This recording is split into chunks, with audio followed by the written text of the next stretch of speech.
ஸ்ரீ குருப்யோ நமஹ. ஹரிஹி ஓம். குரு ராகவேந்திரா. என் கேள்விக்கு என்ன பதில் என்ற தலைப்பில் இருக்கக்கூடிய இந்த குழுவில் நேற்றைய தினம் 5 கேள்விகள் கேட்டிருந்தோம். அந்த 5 கேள்விகளுக்கான விடையை இப்பொழுது நாங்கள் தருகிறோம். 6வது கேள்வி, வேங்கடநாதர் உபநயனம் ஆன பின் எந்த ஊரில் யாரிடம் கல்வி பயின்றார்? அவர் வேங்கடநாதருக்கு என்ன உறவு முறை?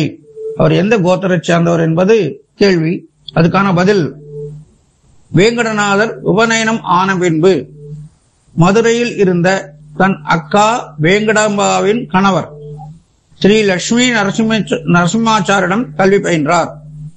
அவர் காஷ்யப கோத்திரத்தை சார்ந்தவர். அவர் வசித்த வீட்டின் பெயர் வாசுதேவ நிலையம். இது 6வது கேள்விக்கான விடை.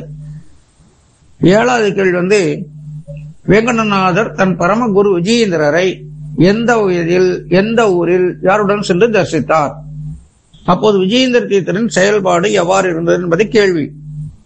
அந்த கேள்விக்கான விடை, வேங்கடநாதர் 3 வயது குழந்தையாக இருக்கும் போது அவருடைய தந்தை திம்மண்ண பட்டர் வேங்கடநாதரை அழைத்துக் கொண்டு கும்பகோணம் ஸ்ரீமடத்திற்கு ஸ்ரீராமநவமி உற்சவத்திற்காக சென்றார். உற்சவம் முடிந்து திரும்பும் போது விடைபெற்று செல்ல ஸ்ரீ விஜயேந்திரை சந்திக்க சென்றார். வேங்கடநாதரை பார்த்த உடனேயே விஜயேந்திரருக்கு இவர் வியாசராஜரின் மறு அவதாரம் என புரிந்துவிட்டது. என வியாசராஜர் விஜயேந்திரனுடைய குரு. உடனே வேங்கடநாத குழந்தையை மன மகிழ்வுடன் தன் மடியில் வைத்துக் கொண்டு திம்மண்ண பட்டரிடம் இந்த குழந்தையை எங்களுக்கு கொடுத்து விடுங்கள் என கேட்டார்.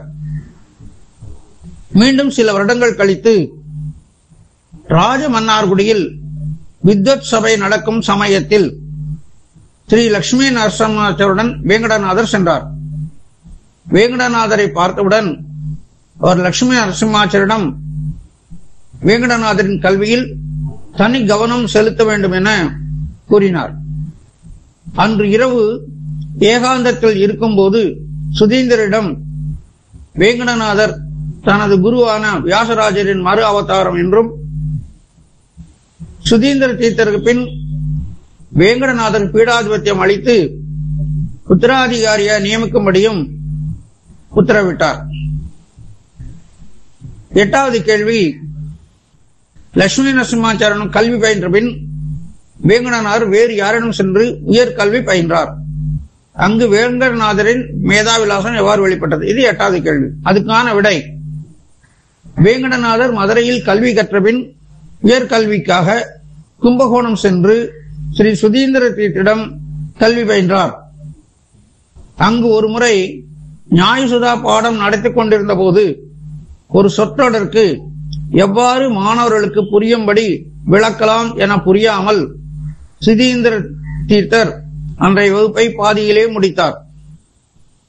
அதை பற்றியே சிந்தித்து வந்த குரு சுதீந்திரர் தூக்கம் வராததால் இரவு மாணவர்கள் தங்கியிருந்த விடுதிக்கு சென்று பார்வையிட்டார். அந்த விடுதியில் வேங்கடநாதர் இல்லை. அருகில் இருந்த தோட்டத்தில் குளிரில் நடுங்கிக் கொண்டே தூங்கிக் கொண்டிருந்தார். அருகில் தீயில் கரிய சருகளும் அதன் அருகில் ஒரு குறிப்பு நோட்டும் இருந்தது.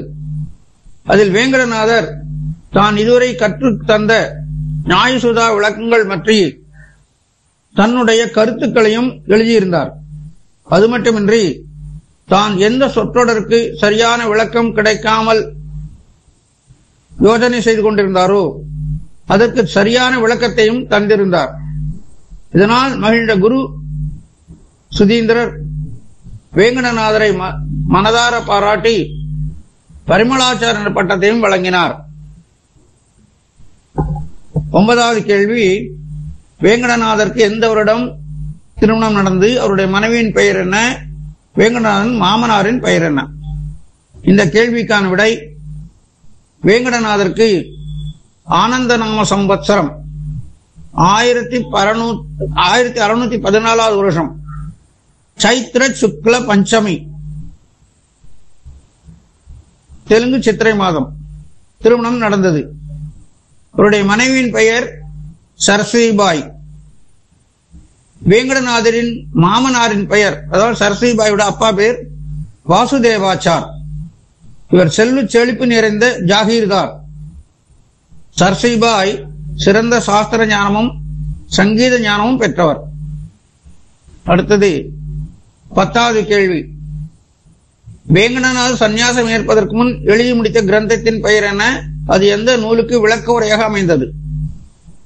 இந்த கேள்விக்கான விடை, வேங்கடநாதர் முதலில் எழுதி முடித்த கிரந்தத்தின் பெயர் கூட்ட பாவ பிரகாசிகா. இது திருவிக்கிரம பண்டிதாச்சாரியாரின் மகனான நாராயண பண்டிதாச்சார் எழுதிய அனுமத்வ விஜயம் அல்லது பிரமேய நவமாலிகா என்னும் நூலுக்கு விளக்க உரையாக அமைந்துள்ளது. இந்த ஒரு நூலில்தான் அவர் மகாபாஷ வேங்கடபட்டா இயற்றிய என நிறைவு செய்துள்ளார். வேங்கடநாதர் சுதா பரிமள கிரந்தத்தை மானவபுரத்தில் எழுத ஆரம்பித்திருந்தாலும் அதை சந்நியாசம் ஏற்று பல வருடங்கள் கழித்து உடுப்பியில் தங்கியிருந்த போதுதான் நிறைவு செய்தார். இந்த வாரத்துக்கு உண்டான கேள்விகளும் பதிலும் நீங்கள் படித்து பார்க்கவும். அடுத்த வாரம் மீண்டும் மற்ற கேள்விகளை கேட்போம். நன்றி. குருராஜா.